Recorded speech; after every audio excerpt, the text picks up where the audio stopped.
Hey, and welcome to iHeart Intellectual Radio, Black Conservative Podcast. I am your host, Alan J. Campbell, aka the Batman, here in the city of Gotham. Okay, a couple of things we're going to address. We're going to get into tonight. So don't look wild-eyed or crazy if it appears that I'm all over the place. Okay, first and foremost, a couple of things that we're going to discuss. We're going to touch on the current climate of politics. Then we're going to get into police. We're going to get into one portion of the policing, and the other thing about this relationships.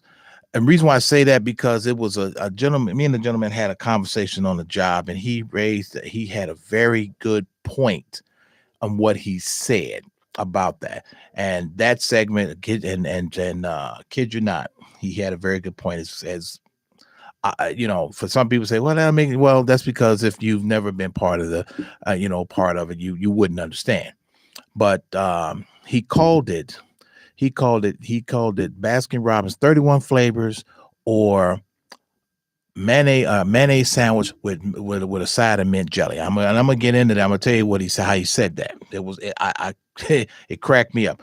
But the first things first. Okay, so this is election eve. Okay, so tomorrow all the prospective candidates will be going to the polls and casting their ballots and vying for the fifth floor seat.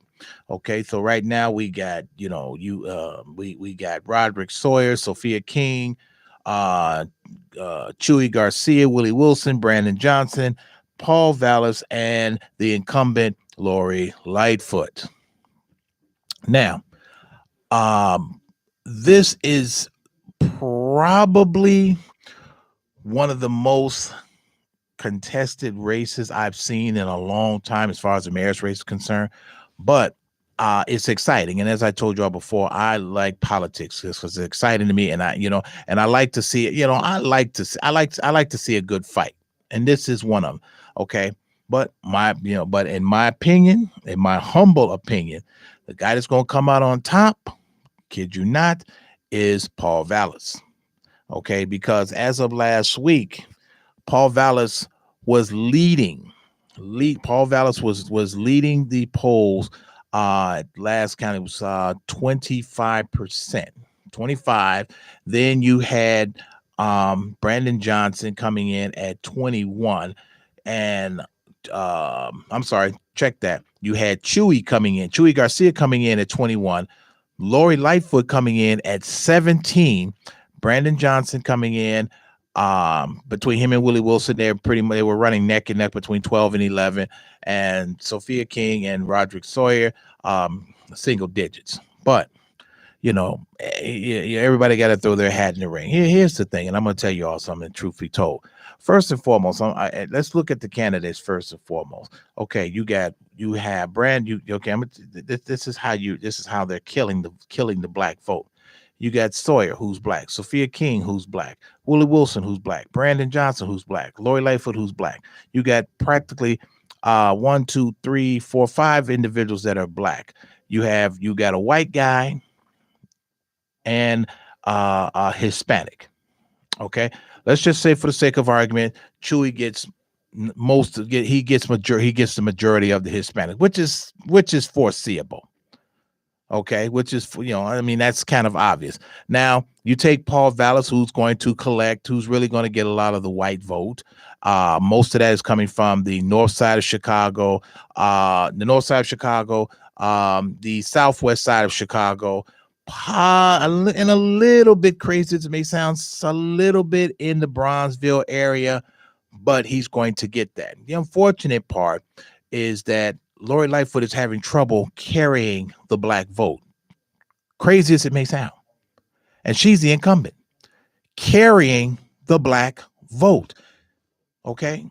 Same thing with Roderick Sawyer. And for Roderick Sawyer, I can understand. I really can see why nobody's really gonna vote for him to a degree, because if you look at his ward, it's an absolute shit show over there.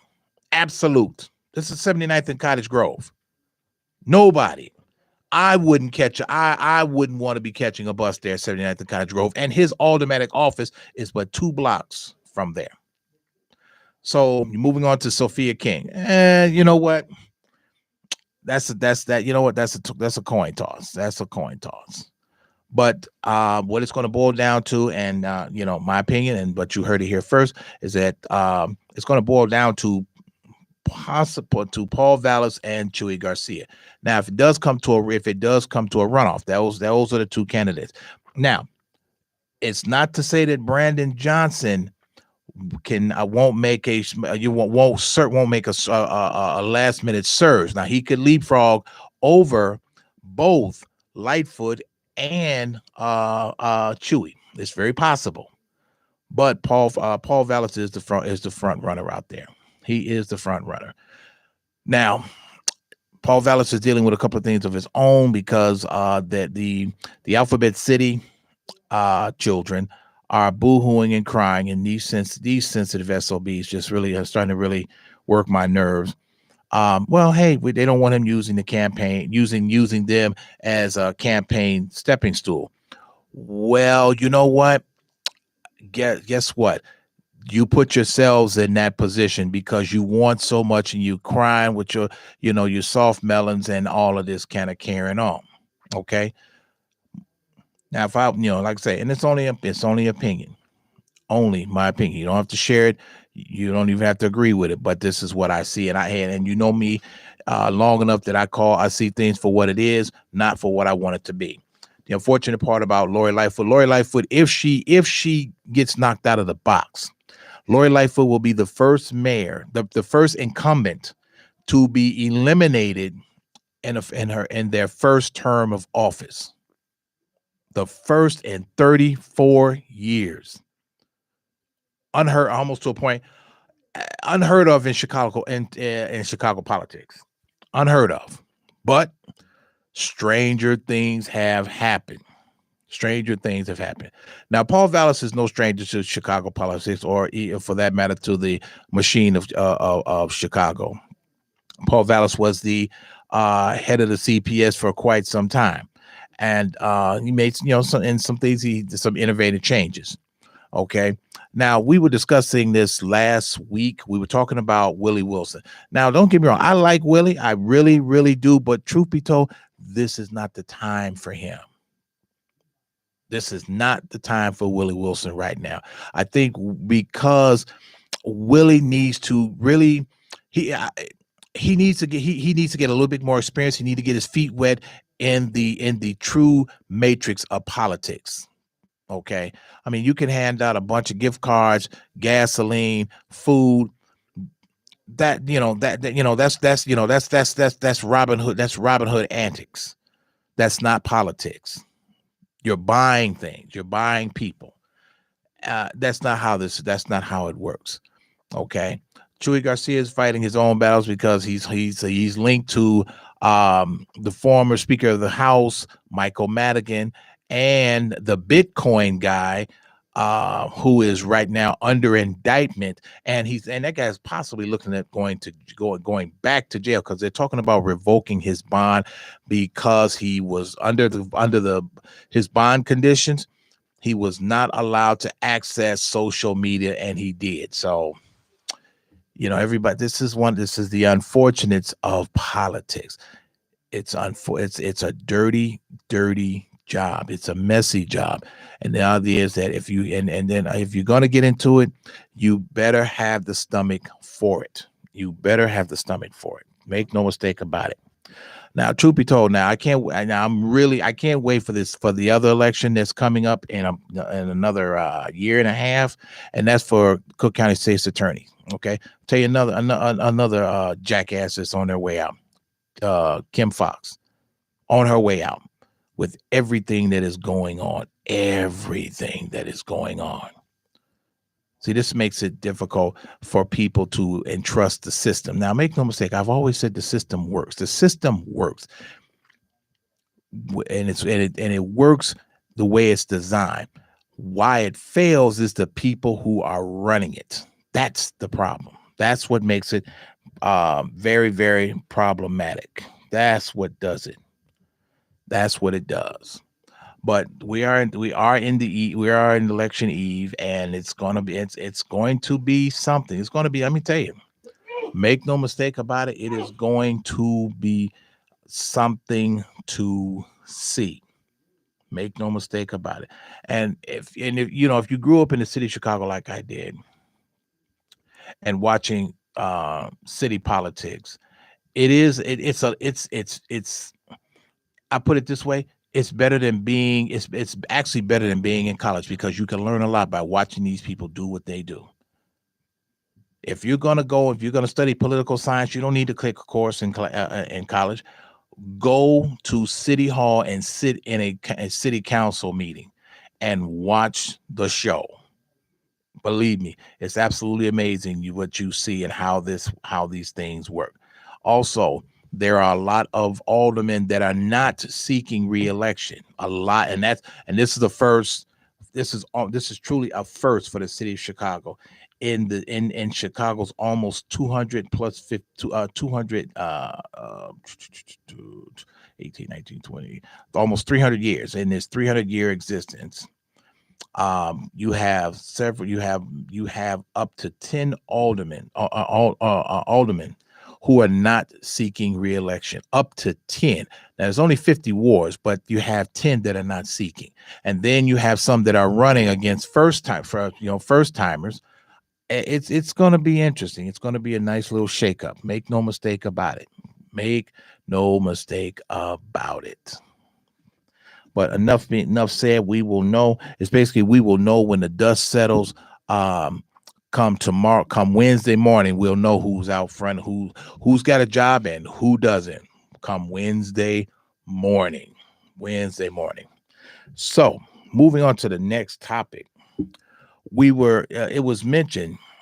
Here's one of the things that we have that we talk about. You know what? Tell you what. This is what we're gonna do. Tell you what. I'm gonna pause on that.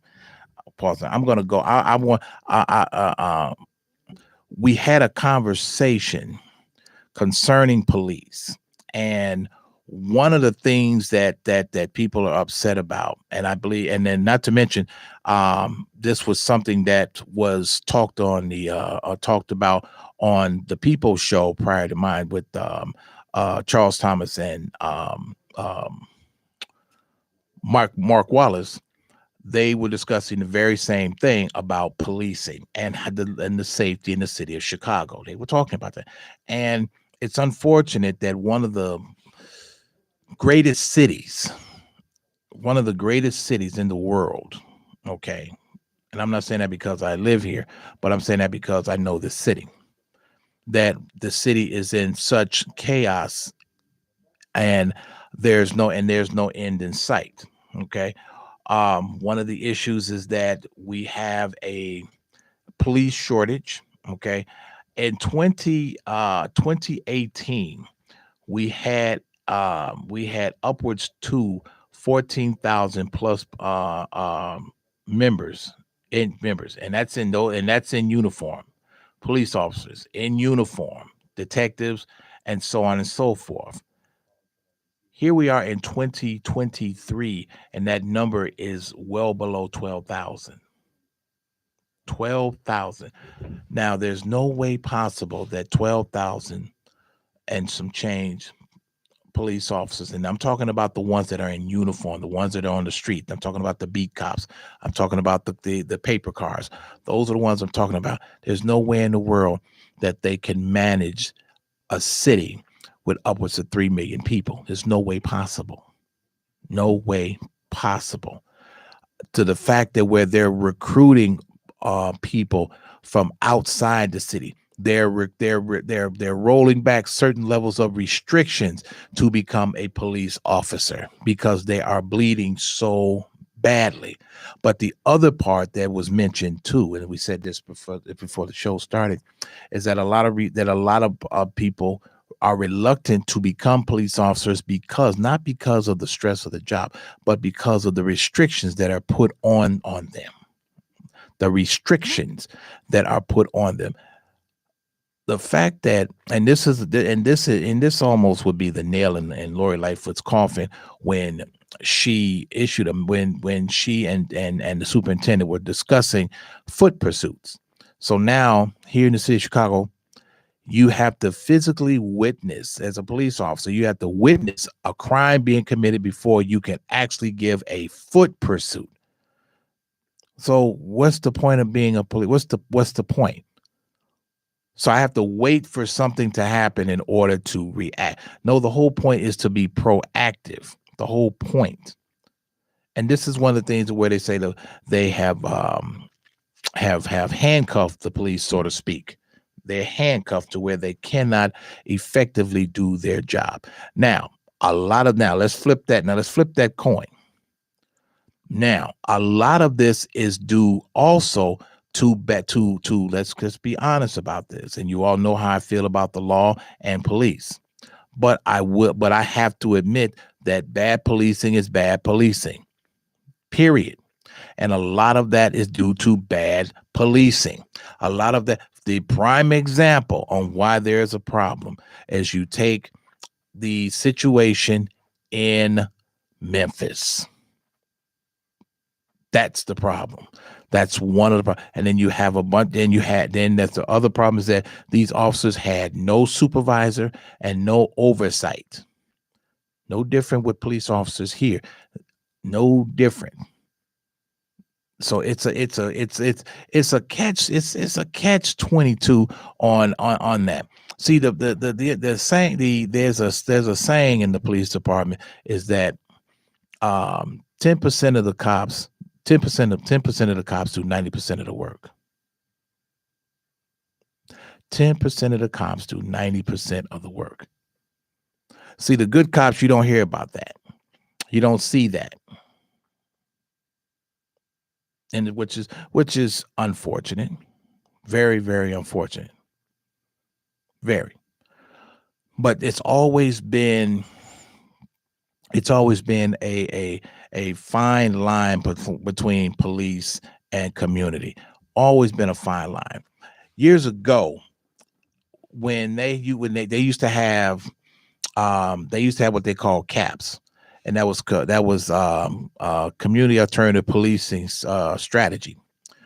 And what that was is that they had substations in certain communities where police were actually walking a beat. They were interacting with the citizens, getting to know storefront owner, store owners, things of that nature. But then when a certain mayor got into office, they eliminated that because their justification is that they didn't have the funding for it. Okay, so what happens is that when there's no oversight, things will go awry. Or they say, when the cat's away, the mice will play. Or, affectionately known that now the inmates are running the inmates are running the asylum. And this is what's happening. This is what is happening. And what is happening continuously. When they roll back certain criteria for offenses, when Kim Fox in her infinite wisdom rolls back certain things, she has no idea what she's doing. I'll give you a good example. There was a man, a 71-year-old man was killed in a car crash. This guy was backing out of his driveway on his way to a Super Bowl game on Super Bowl Sunday when three juveniles, three 13-year-old, all of them 13-year-old, in a stolen car crashed into this man's car, killing him. Police took the three juveniles into custody, but under the law, they couldn't charge. They had to release them to their parents, and they couldn't charge them. Or as the state's attorney say, they're investigating to see if charges are warranted. Are you kidding me? Are you kidding me? The least that they could be charged with is possession of a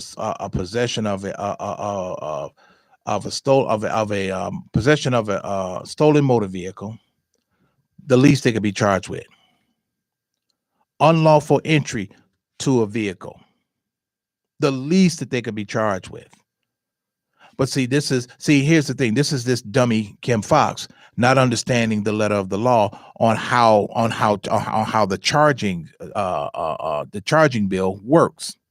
Well, they're 13. These kids went home. They're able to go to school. They're able to go to the park. They're able to do that, continue with their life while this family is bearing this patriarch, 71-year-old man who had 5 kids and 17 grandchildren that he'll never get to see again. And you're telling me now and also too, just so that we're clear, the police had nothing to do with that. They were not being pursued. The police arrived after the accident because they were notified of a traffic accident. Come to find out, these knuckleheads were in a stolen car. See, where's the part to where we hold the parents accountable if we talk about something?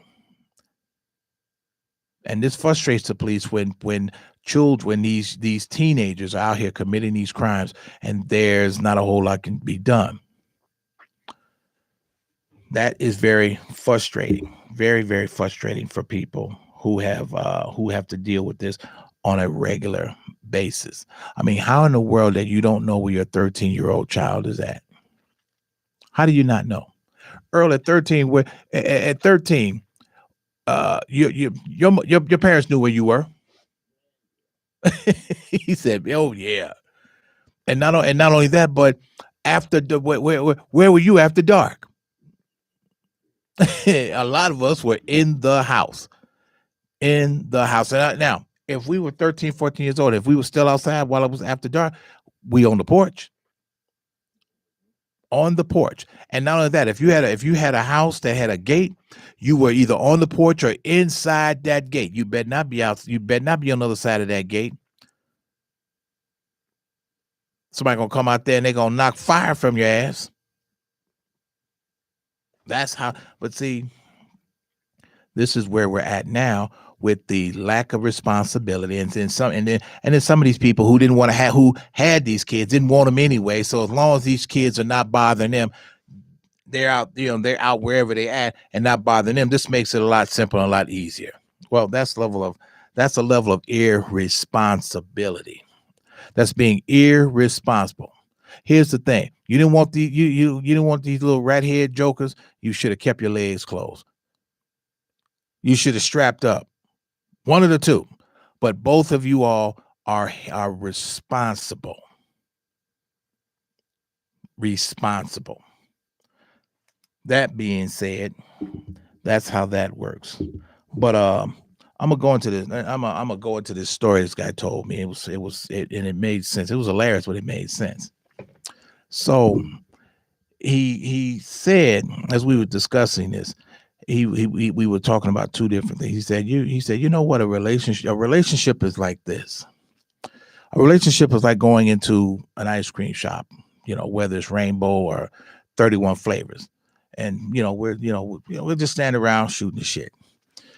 And it started to make sense because because here's the thing, you go into an ice cream shop, there is what? Not just and I need for y'all to put on your thinking caps right now. You go into an ice cream parlor, there's what? Other than ice cream, there are multiple flavors. So we kind of listened to him and said, well, here's the thing. You think of it this way as a relationship when you're dealing with someone. And this works with both. This kind of works both ways. But when you go into Baskin Robbins, 31 flavors, here's the thing. You go in there, you're going to try every flavor. Or if you are, try every flavor until you find the one you like. Then you keep coming back, but you're coming back for that one particular flavor. He said that's like a relationship with a woman. You may try different things. You may indulge in different relationships with different women, but you are trying each flavor. And I had to think about that, which made perfect sense. And then, as he goes on, he says, then he said that when you find that one flavor and you stick to that, he said the one thing about that, or one thing about ice cream, especially if you're going into an ice cream shop and you're going for that one particular flavor. The thing about ice cream, the ice cream has to be fresh every day. Meaning, and we're not meaning that what he was saying was is that there has to be not only has to be fresh, but there has to be something different every day, not the same mundane thing. So as he goes on to say, he says, now, sometimes these women got to ask themselves, are you going to be are you going to be part of the 31 flavors, or are you just going to be, or are you just the type of woman where you are a mayonnaise sandwich with a side of mint jelly? And needless to say, we kind of laughed about that because, I understand the reference to mint jelly for those who don't look at you get a better understanding. But as he goes on, basically what he was saying is that it takes work to do different things. It takes work in these relationships. It takes work for everybody and everything for it to work. If you go, and granted, and as men do, yes, we're going to try, we're going to explore, and we're going to explore different things. Like he said, it's like an ice cream shop. You're going to try different things. You want a variety of different things. Okay, you go in there, and for some people it might be just vanilla bean or rocky road or uh, uh, chocolate or whatever. My favorite is pralines and cream. And that's a personal preference of mine. So with that being said, so it's like, okay, so if it's pralines and cream, so that means that if I, it means that that I'm looking for a woman who has those qualities like pralines and cream, which meaning that in my opinion is that it's very smooth. It's smooth. It's succulent. It's tasty. It's put together well. Put together well. And when we, if we, some people, they like the chocolate, or like say the vanilla bean, or whatever flavor, this pistachio, which is really, really interesting. But once he began to really explain a lot of that, it start crazy as it may sound, it started to make a little sense that this is what men tend to do.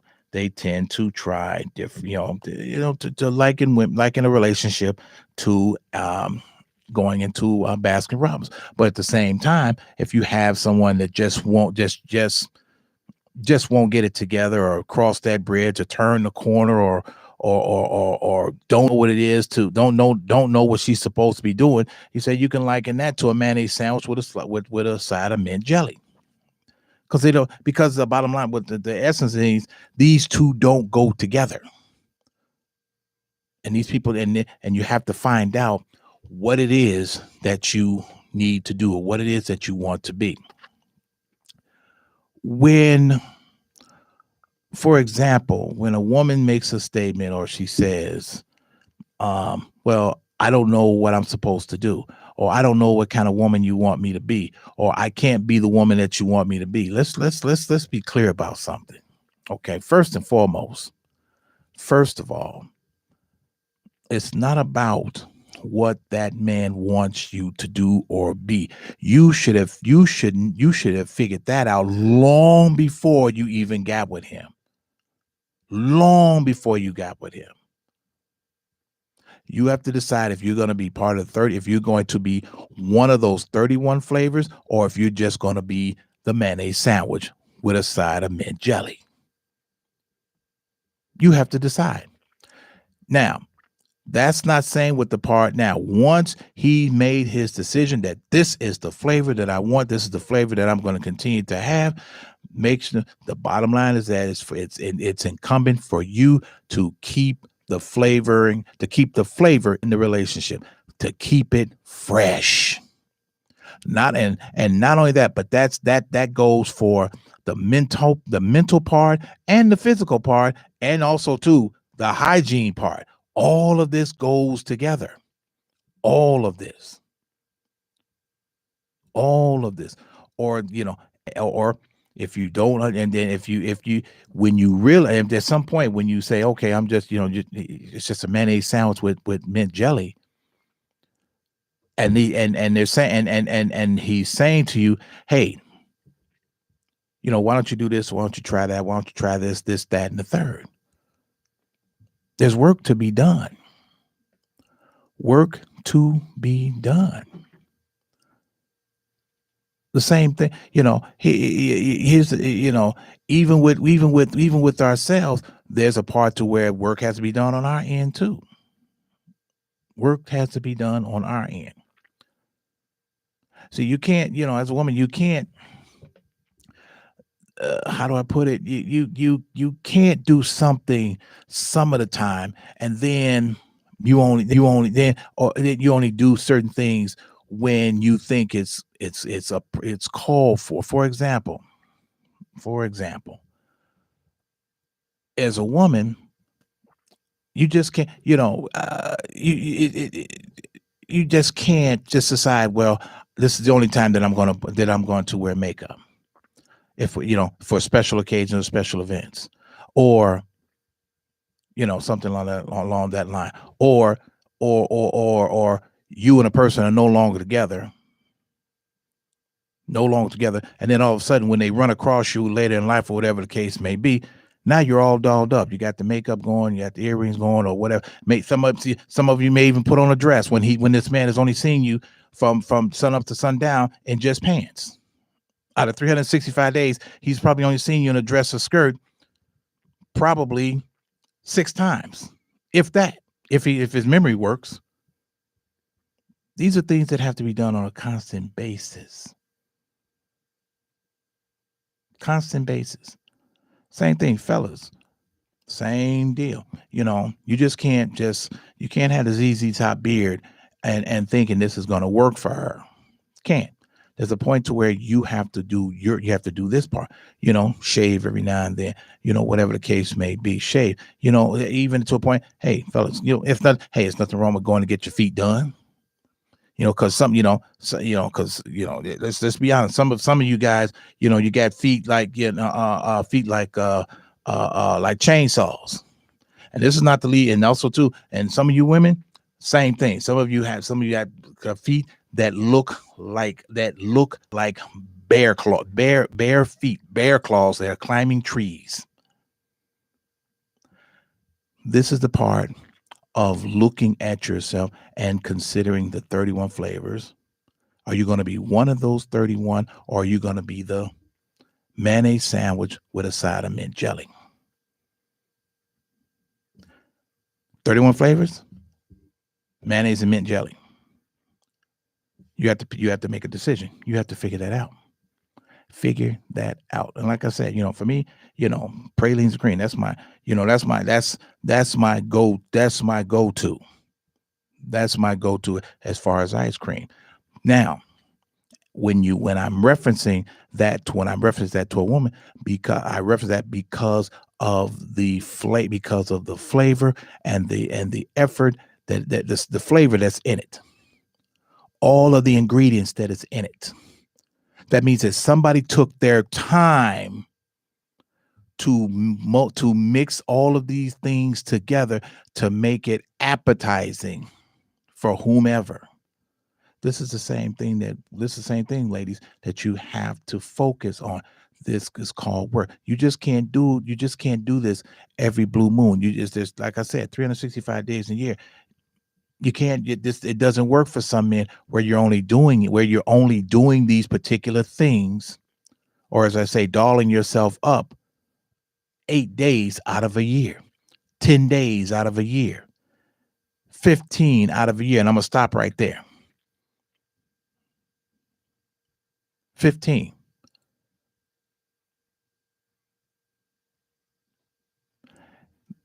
There are things that you have to work on in order for these bridges to bridge these gaps.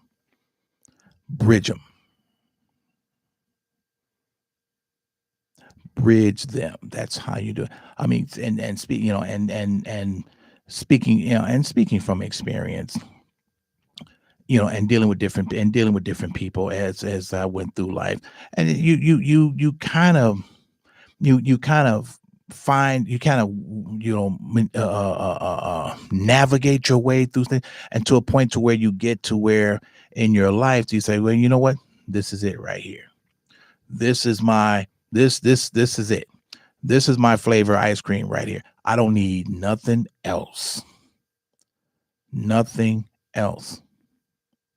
I've had the Rocky Road. I've had the mint chocolate chip. I've had the vanilla bean. I've had the sherbet. I've had this. I've had that. But this particular flavor, this is the one I want. This is it. I don't want a mayonnaise sandwich with mint jelly. Don't want that. Do not want that. Now the other part is that when we're talking, that when we're referencing, and then when we're referencing the men on the parts that we need to do. Granted, let's just really be realistic about this. Most men, most good men, most real men have rough edge. They have sharp and rough edges, rough sides. They have them, and sometimes those rough edges, those hard sides, rough edges, yes, they tend to hurt. They tend to hurt. Yes, they do. But sometimes, but in the but in the but in the but in the real but in the but real talk, those rough edges, those sharp edges are sometimes needed and necessary to protect those around him, to protect those that are close to him. They are needed. They protect her also. I myself, I'll tell anybody, yes, I have some rough edges. Rough. They cut, they stick, but but sometimes they're needed and necessary for the world that we live in, and for those and also for those that are in my circle, for the protection of those in my circle. You might not like the way I do things, but at the end of the day, you're going to be grateful that it was done that way. I do things in a way, and even in a relationship, that may not be that most individuals that the woman may not understand. And sometimes it's not for her to understand. What it is what is needed is for her to have the understanding that certain things are done in a manner to protect her, for her.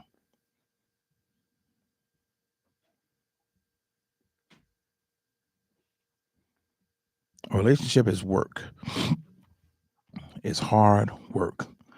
Same thing in a marriage. It's work. It is. You can't go into these particular things and think that all you have to do is absolutely positively nothing. We also have to understand that when we're in relationships with when two people, man and a woman, that there has to be a level of stability, but also, and for most men, they want a woman that is they want a woman that is going to fight, and not so much the physical part. I mean, anybody can fight, but they want to see that she can fight for them, that she is going to fight for him, that she is not going to allow anyone to take from her what she has worked. Well, let me put it this way. In order to have something, you got to work for it. Now, if someone can take it from you, that means that also means that you're not willing to fight for it. And then make them say, we have a lot of women say, well, I'm not going to fight for it. No, because one, you know why you're not going to fight for it? Because you don't know how to fight. You don't know how to fight for what you want and to maintain and to hold on what you believe to be yours. Me on the other hand, I'm a fighter, always have been. Always have been and will continue. We'll continue to do that. Now, if a woman's she's gonna be with me or be by my side, that's already put out there. That's already made clear.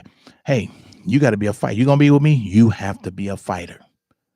So that means that we're not fighting against each other. We're fighting together against others.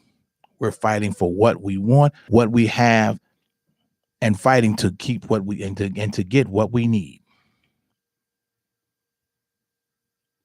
This is the part going back to the 31 flavors or the mayonnaise sandwich with mint jelly. 31 flavors or mint or mayonnaise and mint jelly. And in my humble opinion, and I believe that most men want that type of woman who not only that she's independent, but at the same time that man allows her to have her independence, but and retains that, but also she's made it clear that they're in this together. They're going to fight for what they have or what they want. They're going to fight. They're going to fight through different things. But the whole point is being together, working this thing out. In order for it to work, you can't have, and even I will agree with this. You can't have outside interference or entities. You can't. And when that happens, when outside entities or interference enters, that's because someone is not fighting hard enough. One person doing all the work and the other one is reaping the benefits. It doesn't work that way. Does not work that way. None whatsoever.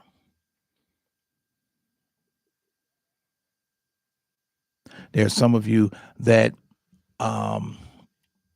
believe that you don't, and this is the craziest thought, is some of you believe that you don't need a man to do things that need to be done, or you use this gateway of abstinence as a way of not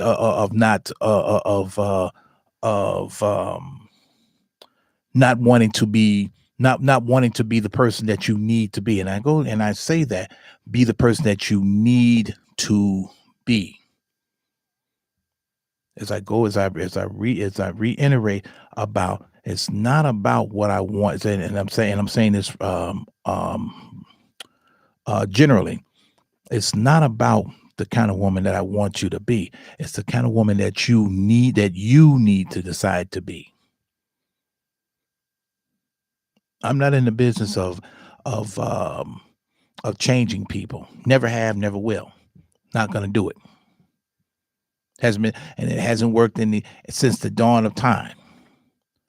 You as a person, man and women, you have to decide on what kind of person that you're going to be.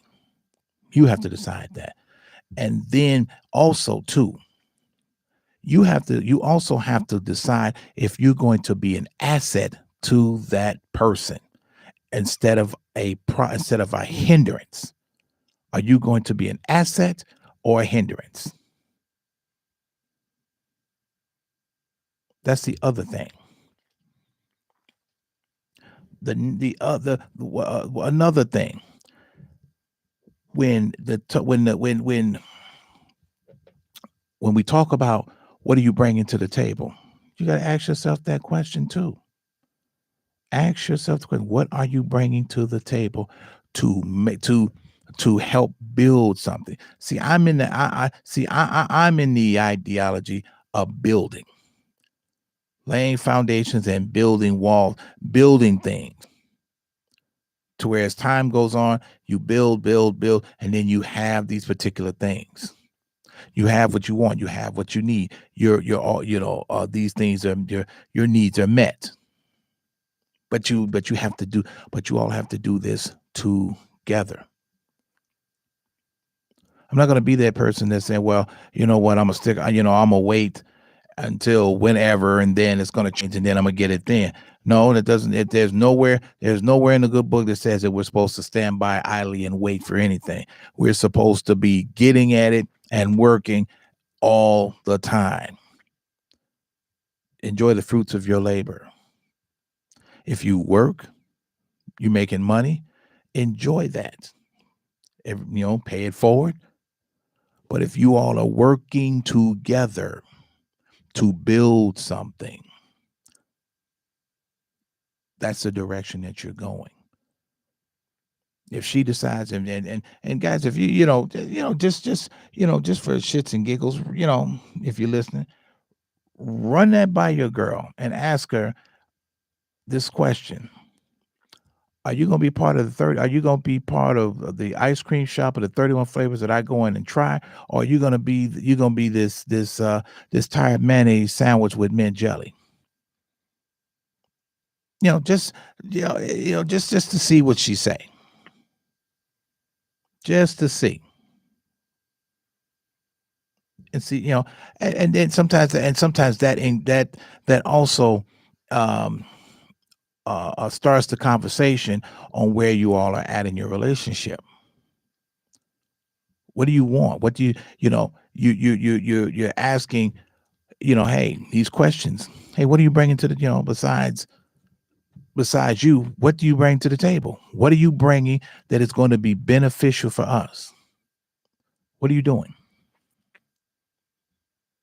What are you bringing to this table? Because make no mistake, the man is at the head of the table. Make no mistake about it. Because I put it to this way. The man is at the head of the table, period. The other part, for all you women, for all you single women out there that think you don't need no man, or you on a high road, or you're on hiatus, or abstinent, or whatever. Make no mistake about it. At the end of the day, you're going to always need a man for something. He's going to always be that goat. He is always going to be that constant. It's like a lighthouse. He's going to be that constant. That constant for you ladies out there, for you single women out there with children, especially those with boys. You're going to need that. That is imperative. They need that's all. If you, it's a point of of creating a balance to where they have an understanding, and hopefully they were raised to where they have an understanding and understand the balance. Hopefully.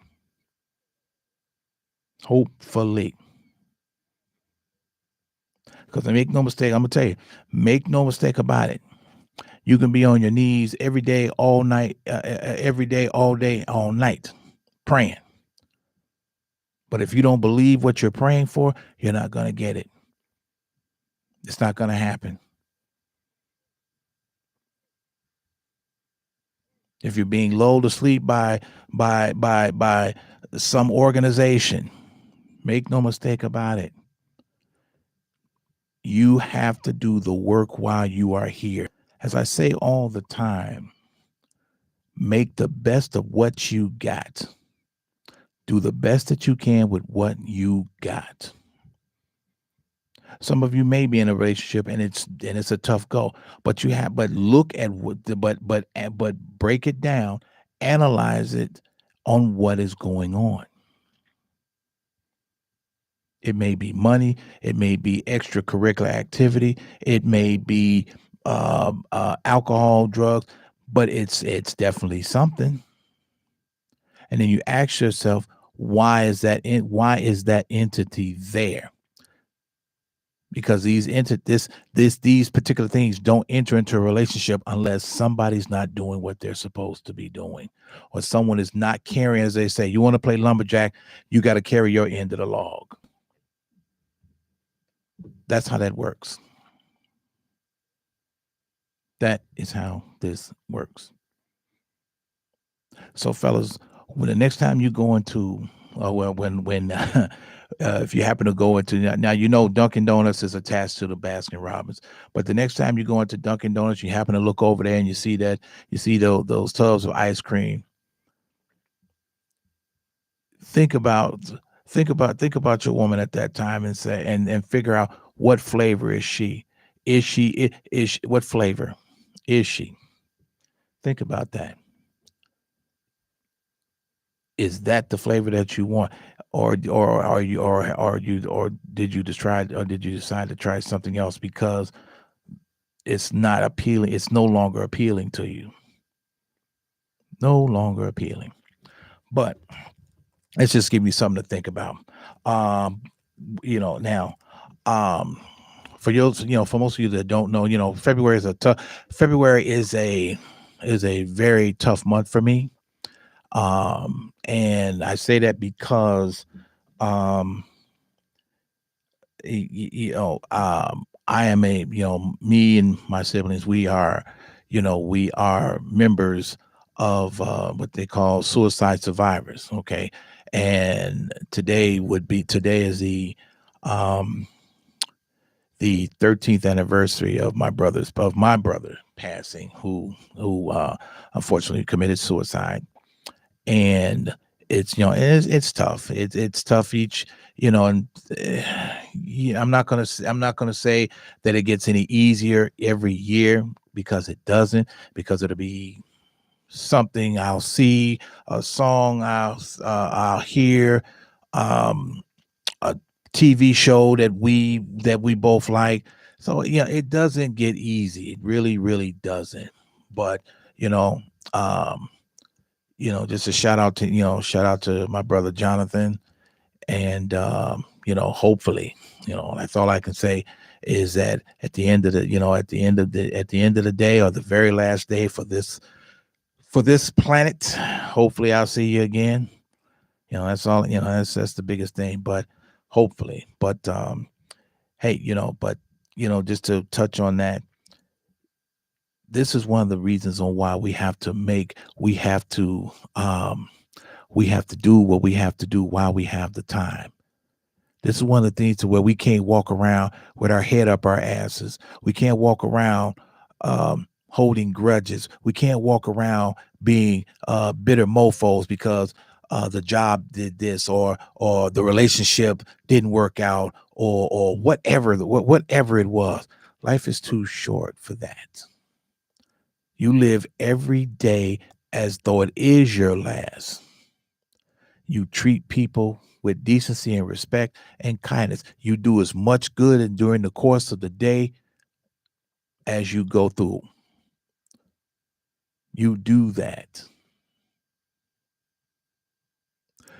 Also, as you go through your day, you tell people, you tell your love, tell your loved ones that you love them. You love them. You tell them every day, because the fact of the matter that I was, and I'm gonna touch, on the day that this happened, and I was helping someone.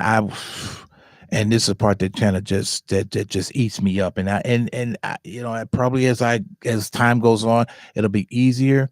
But the fact that I was helping somebody else who brought something on themselves, while my brother, was going through a life-changing situation. And I just, it's we and I was told that, you just feel, it's just a little bit of guilt, because how you are, and you wanted to be there to try to intervene. Yeah, that's true. And then looking at the situation, and being there for another person, because they brought this they brought this on themselves, when thinking in the back of my mind, and this is sometimes how it goes, that, what could I have done differently? At the end of the day, he made a decision. He made a choice. He made a decision. That's something that him and God are going to have to work out at the end of the day. That's why I'm hoping, saying when it does happen, hopefully I'll see him again. Hopefully. But we have to also too, we have to start focusing on a couple of things. Tell people every day that you love them, and and treat people as and treat people right as best as you can. As best as you can. Or scripture says, live peaceable, if all possible, live peaceable with all men. And like I said, if all possible. Now, make no mistake, there are some people who are not going to allow you to do that, but you do the best. And as I say, and I stick to that. I will stick to that. You do the best that you can with what you got. And don't let nobody tell you different or take that from you. But with that being said, it's all the time we got here. I see the lights flashing in the distance, and the helicopter has just landed. So which means that's all the time that we got here on tonight's show, iHeart Intellectual Radio, Black Conservative Podcast. Shout out to Captain Hooks. Hey, get over there, my sponsor. Get over to get you some food. 85th and Cottage Grove, 103rd and King Drive, and 15922 South Kedzie in Markham, Illinois. And in closing, not my monkey, not my circus.